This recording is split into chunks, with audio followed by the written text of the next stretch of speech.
Hi Daddy, hi Mom, it's your son, Ken Kayange. I hope this finds you well, guarded and protected. I'm doing good and I hope you're fine. How's Uncle Ducci doing and Auntie Sarah? The last time I checked, their baby Nini was getting her first shave. I know her hair grew and became even harder. How's Mamboleo doing? Did he stop insulting everyone in the village? Or that was just something that was inborn that can never change? How's the farm doing? Are Riziki and Kadogo doing well? Have they given rise to the calves? How's their milk nowadays? Thick as it was? Or everything worsened for everything? Do you find pasture for them?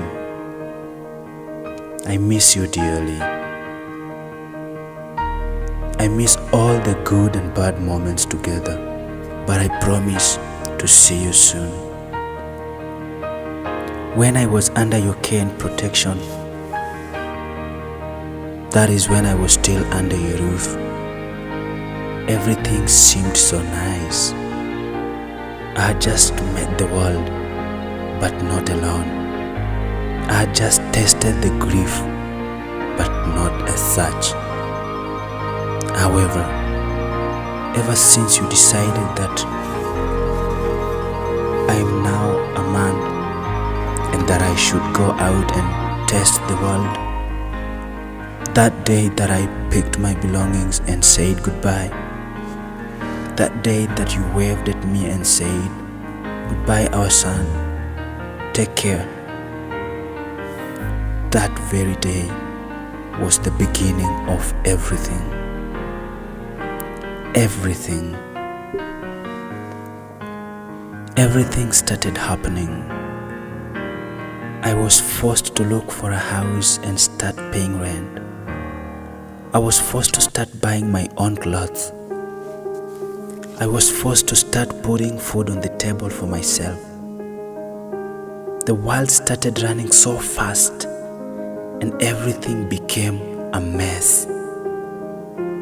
I have since then gone through a lot that has pulled me down, a lot that has taught me a lot that has punished me a lot that has strengthened me a lot, and a lot that has molded me a lot.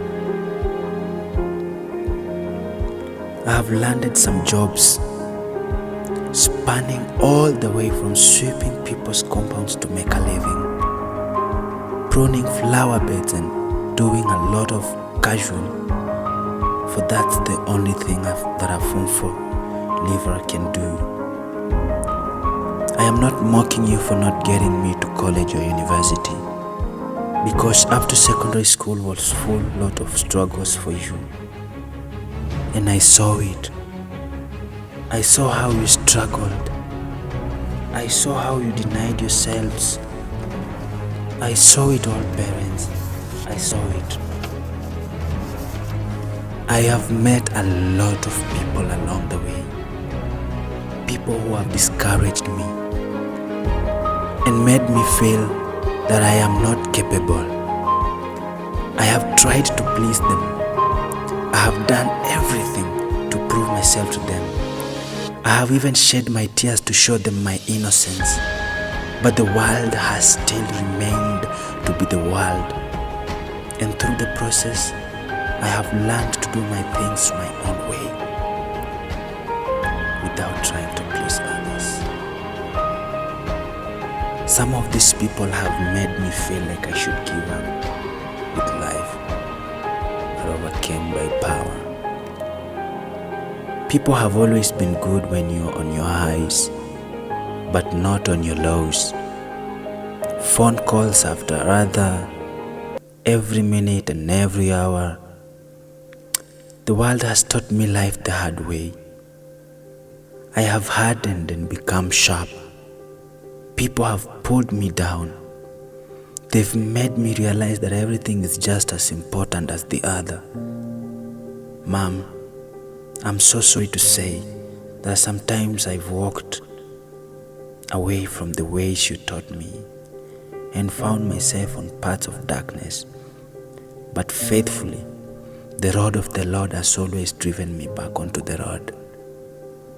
Sometimes I've gone down on bed on an empty stomach, grumbling and itching like hell. Sometimes the sun has been too hot and forced to go with a cup of water the whole day. Sometimes I've even thought of getting back my way to my roots. I mean, coming back to my home. Of course, I know you will humbly receive me like a son, because no parent denies a child. But when it gets cold and colder, I face the sharp sword of the cold. My thin blanket cannot sustain me. My mattress is so thin and small that it does not keep any warmth. As I sleep on the ground and think of my tomorrow, I am seeing a small ray of light that is a ray of hope for me. As I meet people like James who pat my back and tell me the only thing I need to hear at the moment, that Ken, wewe ni mtu wa maana, and create a smile on my face and give me hope to continue. As I meet people like Tony and Wilma who try to recollect every single piece of me, every broken piece of me, and try to reconstruct me, mold me, and bring back the real me. Mom, as I struggle with life, as I fight and fight, as I cry every day and pray every day, as I flash back on my capabilities and incapabilities, I know it's gonna be well.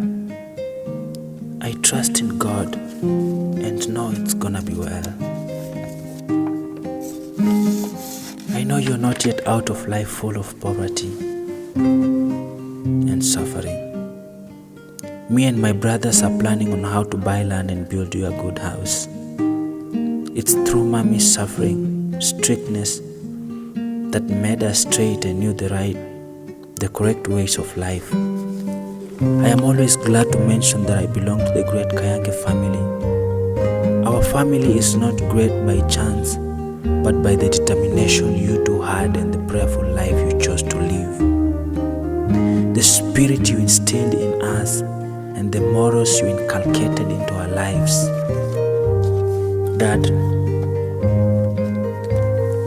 I have always lived to see your prayers answered, your blessings made real, and your desires fulfilled.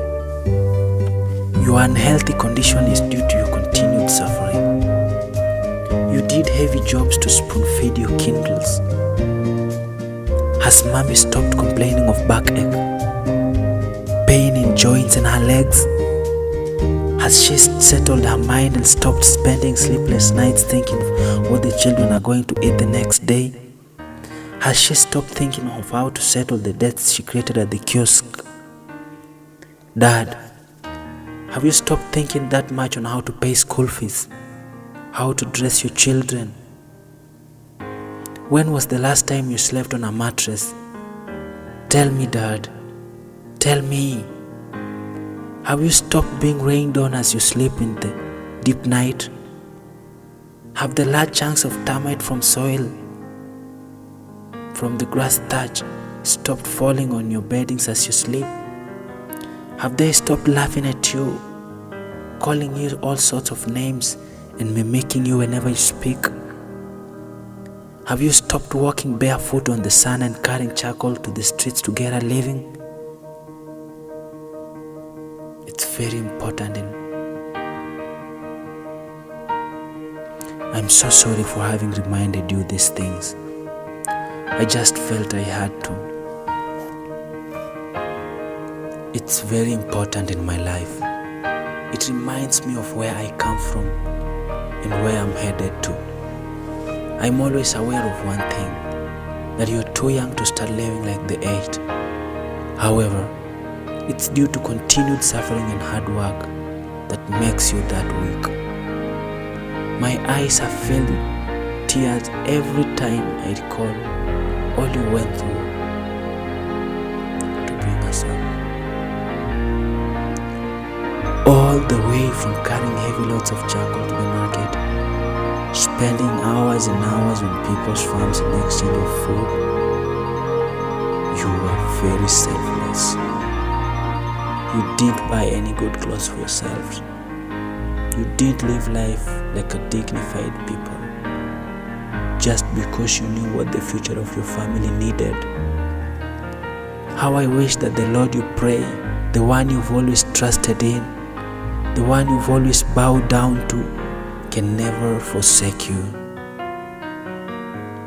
How I wish that He fulfills that which He planned for your children, so that you can eat the fruits of your struggles. Even if you died right now without seeing any, I'm pretty sure that whenever you will be, wherever you will be, you will rest in peace, and that your heart will pump with smiles.